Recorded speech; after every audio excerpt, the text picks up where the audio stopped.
सावधानी बेहतर है ना उपाय की परिस्थिति से। एक डॉक्टर से मुलाकात। आओ बेटा, मैं तुम्हारे लिए क्या कर सकता हूँ?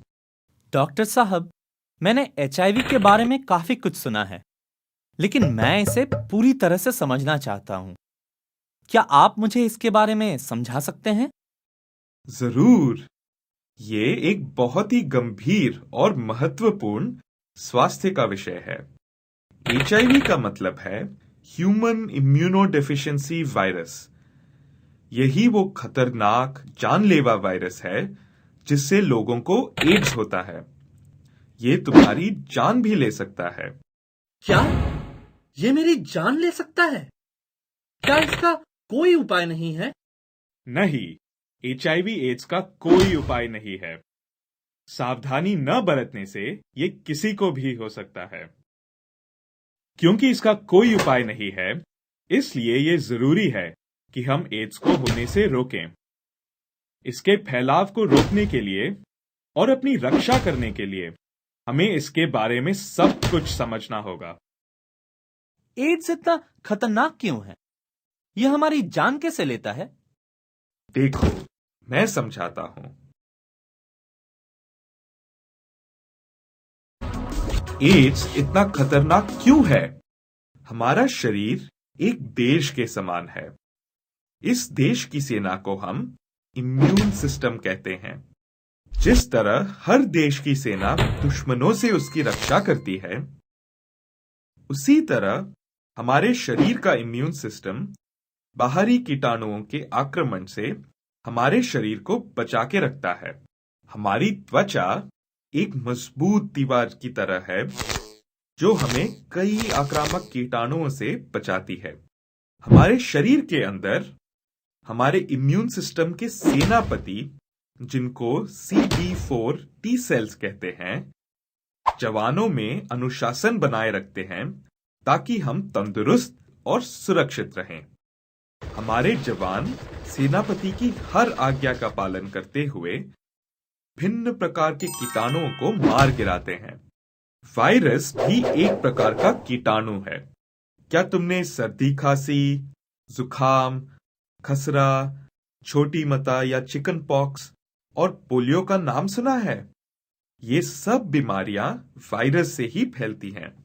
HIV यानी कि ह्यूमन इम्यूनोडेफिशिएंसी वायरस दुनिया के सबसे खतरनाक वायरसों में से है।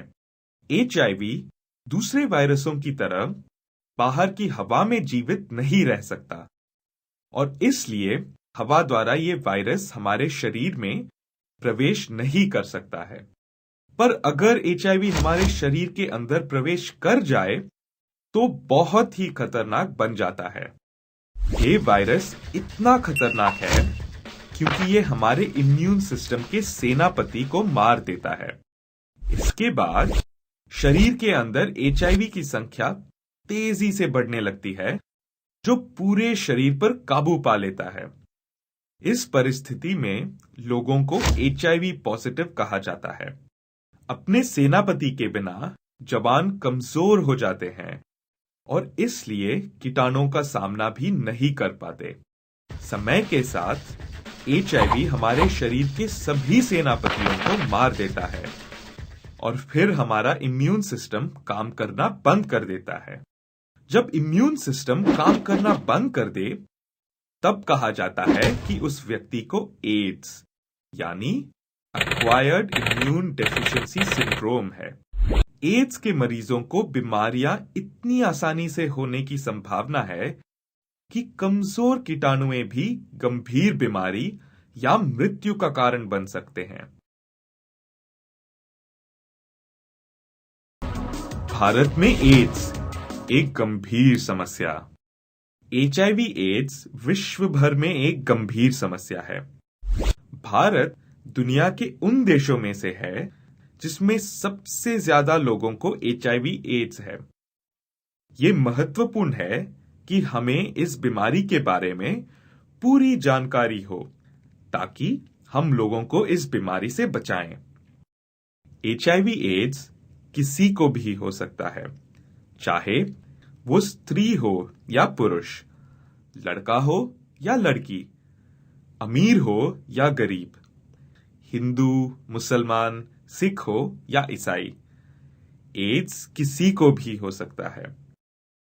भारत के 90% एड्स मरीज जानते तक नहीं हैं कि वे एड्स से पीड़ित हैं। तुम्हें और तुम्हारे संबंधियों को भी एड्स हो सकता है। इसलिए ये जरूरी है कि तुम इस बीमारी से संबंधित हर तथ्य को ठीक तरह से समझो।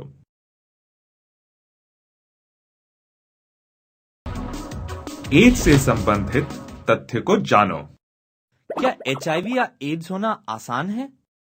नहीं, ये आसान नहीं है।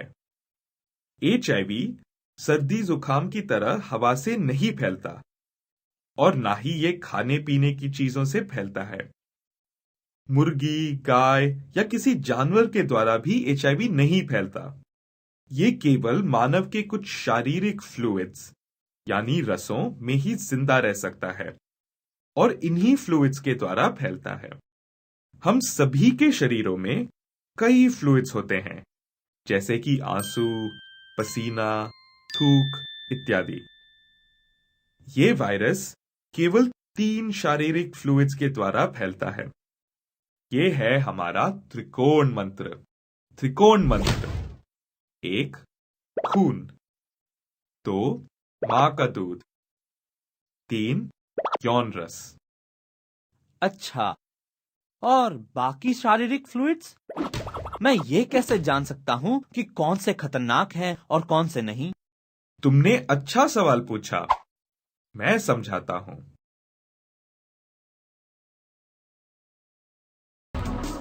एड्स कैसे होता है? पहला भाग, हाई रिस्क फ्लूइड्स। शारीरिक फ्लूइड्स 2 तरह के होते हैं, हाई रिस्क फ्लूइड्स और नो रिस्क फ्लूइड्स।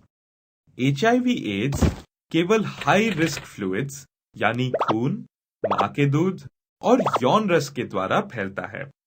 हमारा त्रिकोण मंत्र: खून एक हाई रिस्क फ्लूइड है। एचआईवी हमारे शरीर में रक्त आदान यानी कि ब्लड ट्रांसफ्यूजन, इस्तेमाल किए हुए रेजर ब्लेड या सुइयों के द्वारा प्रवेश कर सकता है। अगर गर्भवती स्त्री को एड्स हो तो उसके होने वाले बच्चे को 3 तरह से एड्स हो सकता है: गर्भावस्था में, जन्म देते समय या मां का दूध पीने से। खून और मां का दूध दोनों हाई रिस्क फ्लूइड्स हैं। एचआईवी के मरीज के साथ यौन संबंध रखने से भी एड्स फैल सकता है। यौन रस हाई रिस्क फ्लूइड है। एचआईवी और किसी भी फ्लूइड के द्वारा नहीं फैलता, जैसे ये थूक के द्वारा नहीं फैलता। थूक नो रिस्क फ्लूइड है। ये बलगम, खांसी, नाक के फ्लूइड्स के द्वारा नहीं फैलता। बलगम नो रिस्क फ्लूइड है। ये पसीने से नहीं फैलता। पसीना भी नो रिस्क फ्लूइड है। ये आंसू द्वारा नहीं फैलता। आंसू नो रिस्क फ्लूइड है। ये शारीरिक मल द्वारा नहीं फैलता। पेशाब और शौच नो रिस्क हैं। एड्स कैसे होता है? दूसरा भाग, डायरेक्ट ट्रांसफर। याद रखो कि हमारी त्वचा एक मजबूत दीवार है जो हमारी रक्षा करता है और एचआईवी हवा में जीवित नहीं रह सकता। वायरस के जिंदा रहने के लिए उसका हमारे शरीर में डायरेक्ट ट्रांसफर होना जरूरी है। डायरेक्ट ट्रांसफर क्या होता है? डायरेक्ट ट्रांसफर 2 तरह से हो सकता है। पहला, डायरेक्ट ट्रांसफर शरीर पे किसी घाव या चोट के कारण हो सकता है। इनके द्वारा वायरस खून में प्रवेश करता है। ये घाव शरीर पर कहीं भी हो सकते हैं। दूसरा, डायरेक्ट ट्रांसफर शरीर के प्राकृतिक द्वारों जैसे कि मुंह और गुप्त अंगों के जरिए हो सकता है। याद रखो, एचआईवी सर्दी जुकाम के वायरस की तरह हवा में जिंदा नहीं रह सकता। ये वायरस तभी खतरनाक होता है जब ये हमारे शरीर में डायरेक्ट ट्रांसफर से प्रवेश पाता है। कैसे पता चल सकता है कि हमें एड्स हो सकता है? त्रिकोण परीक्षा का इस्तेमाल करो। पहला कदम, क्या यहां हाई रिस्क फ्लूइड है? अगर नहीं, तो यहीं रुक जाओ। एचआईवी का कोई खतरा नहीं है। अगर हां, तो अगले कदम पे जाओ। दूसरा कदम, क्या इस हाई रिस्क फ्लूइड का डायरेक्ट ट्रांसफर हुआ है? अगर नहीं, तो रुक जाओ। एचआईवी का कोई खतरा नहीं है। अगर हां, तो अगले कदम की ओर जाओ। तीसरा कदम, एचआईवी होने की संभावना है।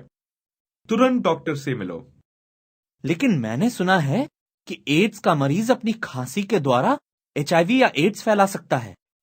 क्या यह सच है? अच्छा, वापस इस चित्र को देखते हैं।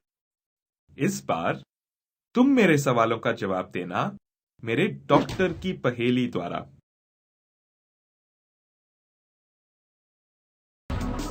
डॉक्टर की पहेली। सवाल पूछे जाने पर सही जवाब पहचानो। त्रिकोण परीक्षा याद रखना। क्या किसी के खांसने या छींकने से एचआईवी फैल सकता है? नहीं। अब देखते हैं क्यों। क्या थूक और बलगम हाई रिस्क फ्लूइड्स हैं? नहीं, वो नहीं है। इसलिए इनसे एचआईवी इन्फेक्शन होने का कोई खतरा नहीं है। एचआईवी किसी के खांसने या छींकने से नहीं फैल सकता है। क्या किसी और की सुई इस्तेमाल करने से एचआईवी फैल सकता है? हाँ, हो सकता है। अब देखते हैं क्यों। क्या खून हाई रिस्क फ्लूइड है? हाँ, है। क्या इसमें डायरेक्ट ट्रांसफर है? हाँ, है। इसलिए इससे एचआईवी इन्फेक्शन होने की संभावना है। तुरंत डॉक्टर से मिलो। एचआईवी किसी के सुई के इस्तेमाल से फैल सकता है। क्या किसी से हाथ मिलाने से एचआईवी फैल सकता है? नहीं। अब देखते हैं क्यों।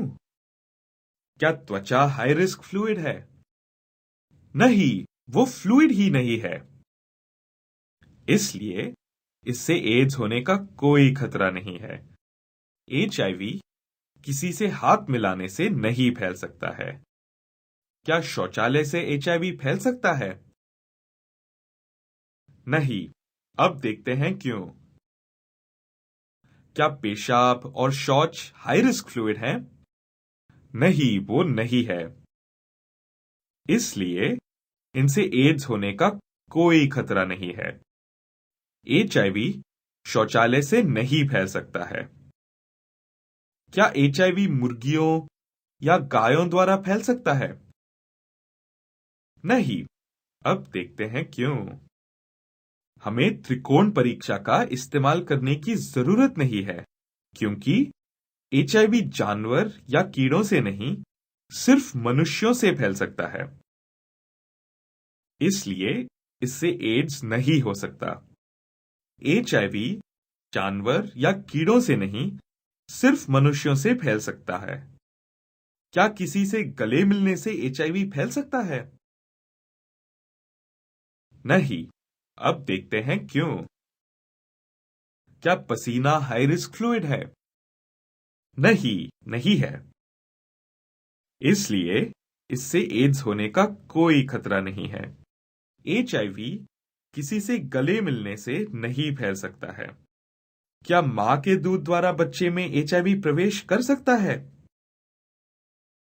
हाँ, हो सकता है। अब देखते हैं क्यों। क्या मां का दूध हाई रिस्क फ्लूइड है? हाँ, है। क्या इसमें डायरेक्ट ट्रांसफर है? हाँ, है। इसलिए इससे एचआईवी एड्स का खतरा है। तुरंत डॉक्टर से मिलो। एचआईवी मां के दूध द्वारा बच्चे में प्रवेश कर सकता है। क्या किसी को चूमने से एचआईवी फैल सकता है? नहीं। अब देखते हैं क्यों। क्या थूक एक हाई रिस्क फ्लूइड है? नहीं, नहीं है। इसलिए इससे एचआईवी इन्फेक्शन का कोई खतरा नहीं है। एचआईवी किसी को चूमने से नहीं फैल सकता है। क्या असुरक्षित यौन संबंध से एचआईवी फैल सकता है? हाँ, हो सकता है। अब देखते हैं क्यों। क्या यौन रस हाई रिस्क है? हाँ, है।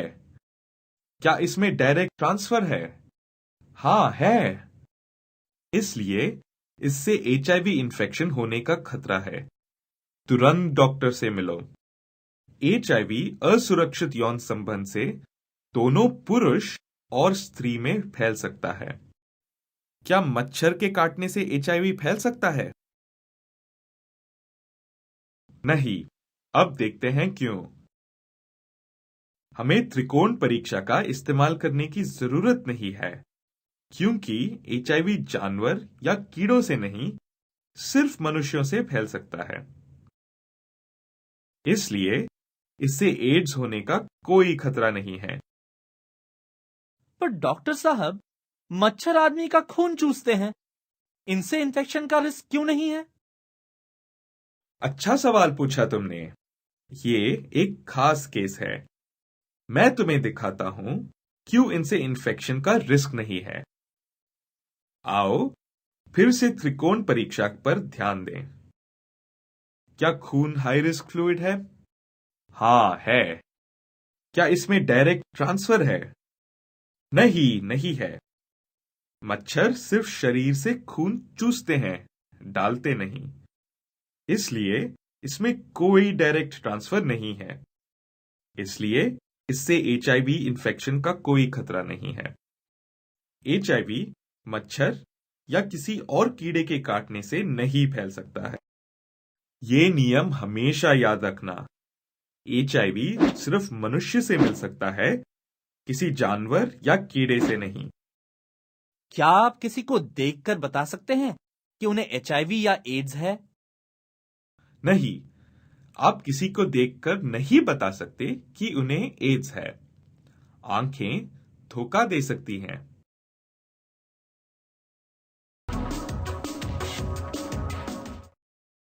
आंखें धोखा दे सकती हैं। आओ अब पहेली पूछें। क्या तुम किसी को देखकर बता सकते हो कि उसे एड्स है या नहीं? याद रखना कि आंखें धोखा भी दे सकती हैं। तुम्हें क्या लगता है, किसको एचआईवी या एड्स है? गलत। तुम किसी को देखकर नहीं बता सकते कि उसे एड्स है या नहीं। फिर से सोचो, किसको एचआईवी या एड्स है? फिर गलत। तुम किसी को देखकर नहीं बता सकते कि उसे एचआईवी या एड्स है या नहीं। और एक बार, तुम्हें क्या लगता है, किसको एचआईवी या एड्स है? फिर गलत। यही तो बात है। तुम किसी को देखकर नहीं बता सकते कि उसे एचआईवी या एड्स है या नहीं। हमेशा याद रखना, तुम किसी को देखकर नहीं बता सकते कि उसे एचआईवी या एड्स है या नहीं। ऐसा बिल्कुल हो सकता है कि एचआईवी एड्स का मरीज एकदम तंदुरुस्त मालूम हो और एक साधारण व्यक्ति के जैसे काम करे। हो सकता है कि उन्हें खुद ही पता न हो कि उन्हें एचआईवी एड्स है। आप कैसे जान सकते हैं कि किसी को एड्स है? कुछ मरीजों में एड्स के लक्षण सालों तक दिखाई नहीं देते और कुछ मरीजों में ऐसे लक्षण होते हैं जैसे कि बुखार, सर्दी खांसी, सर दर्द, त्वचा दाने और ढेर सारा पसीना। लेकिन अंत में हर एड्स का मरीज बहुत बीमार पड़ जाता है। जब एचआईवी एड्स में बदल जाता है, तब इसके लक्षण और गंभीर हो जाते हैं। मरीजों को थकान महसूस होने लगती है, वे बीमार पड़ जाते हैं और उनका वजन भी कम होने लगता है। लेकिन ये लक्षण तो सर्दी, खांसी और बुखार में भी दिखाई पड़ते हैं। बिल्कुल, यही तो डर की बात है। शुरू के लक्षण सर्दी, खांसी और बुखार की तरह होते हैं। इसलिए बहुत लोगों को पता भी नहीं चलता जब उन्हें एचआईवी इन्फेक्शन होता है। हाई रिस्क फ्लूइड्स के डायरेक्ट ट्रांसफर होने पर तुम्हें तुरंत डॉक्टर से मिलकर एड्स की जांच करवा लेनी चाहिए। मैं अपने आप को एचआईवी से कैसे बचा सकता हूं? हम अपने आप को एड्स से कैसे सुरक्षित रख सकते हैं? त्रिकोण मंत्र याद है ना? एचआईवी एड्स के होने के लिए यह जरूरी है कि हाई रिस्क फ्लूइड्स का डायरेक्ट ट्रांसफर हो।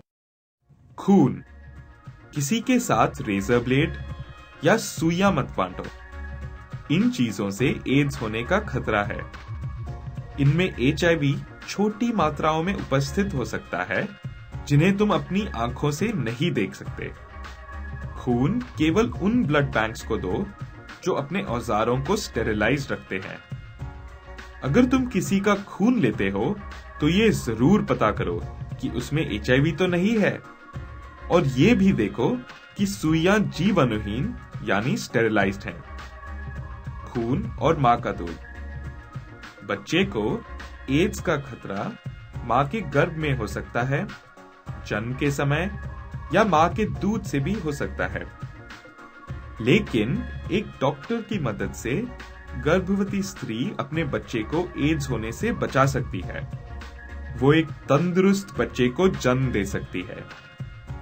मां का दूध, अगर कोई एड्स की मरीज मां बनना चाहती है तो वो अपने डॉक्टर से पाउडर मिल्क इत्यादि के इस्तेमाल के बारे में पता करे। यौन रस, लड़के और लड़की को शादी से पहले एचआईवी एड्स की जांच करा लेनी चाहिए। याद रखो कि 90% एड्स के मरीजों को ये नहीं पता कि उन्हें एड्स है। शायद तुम्हारे जीवन साथी को भी ना पता हो कि उसे एड्स है, इसलिए जांच करो। हमेशा कॉन्डम का इस्तेमाल करो। अगर तुम इसका ठीक तरह से इस्तेमाल करोगे तो ये एचआईवी का डायरेक्ट ट्रांसफर रोकने में मदद करता है। अगर बच्चा पैदा करने के लिए तुम कॉन्डम का इस्तेमाल नहीं करना चाहते हो तो पहले एड्स की जांच करवाओ। जितने ज्यादा संबंध रखोगे एड्स का खतरा बढ़ता जाएगा। ये जरूर पता करो कि सबने एचआईवी की जांच करवाई है या नहीं। एड्स की जांच क्यों जरूरी है? मैं जानता हूं क्यों। ऐसा हो सकता है कि एड्स के कोई लक्षण दिखाई ना दें, और क्योंकि आंखें धोखा दे सकती है, जांच से ही पता लग सकता है कि किसी को एड्स है या नहीं। बहुत अच्छे। जांच करवाना आसान है और इसमें बिल्कुल दर्द नहीं होता। अस्पताल जाओ और अपना ब्लड टेस्ट करवाओ। ये बिल्कुल मधुमेह यानी कि ब्लड शुगर के जांच की तरह है। अपनी जान पहचान के डॉक्टर से एड्स की जांच के बारे में पूछो। अगर तुम किसी को बताए बिना जांच कराना चाहते हो तो सरकारी अस्पताल जा सकते हो। वहां बिना नाम पूछे टेस्ट होते हैं। एचआईवी एड्स का कोई उपाय नहीं है, लेकिन इसके कुछ ऐसे उपचार हैं जो तुम्हें और लंबी उम्र दे सकते हैं। इन उपचारों के साथ एड्स के फैलाव का खतरा भी कम हो जाता है। ये जरूरी है कि डॉक्टर की सहायता जल्द ही ली जाए। ये सब सिखाने के लिए मैं आपका बहुत शुक्रगुजार हूं। अब मैं ये जानना चाहता हूं कि एड्स के फैलाव को रोकने के लिए मैं क्या कर सकता हूं। एड्स के फैलाव को रोकने के लिए आप क्या कर सकते हैं? सबसे पहले ये संदेश फैलाओ। अपने आप को एड्स से बचाना आसान है। इस बीमारी के बारे में ठीक तरह समझो और इसकी जानकारी अपने सब दोस्तों और परिवार वालों को भी दो। नंबर 2, एड्स की जांच करवाओ और औरों को भी जांच करवाने को उत्साहित करो। सावधानी पछतावे से बेहतर है। और 3, तुम्हारे आज के सही निर्णय का असर तुम्हारे स्वस्थ भविष्य पर होगा। हमारी टीम में शामिल हो जाओ और हम साथ साथ HIV और एड्स के बारे में लोगों को जानकारी दे सकते हैं। चलो मिलके हम अपने भारत को HIV एड्स से बचाएं। आओ हम सब साथ काम करें।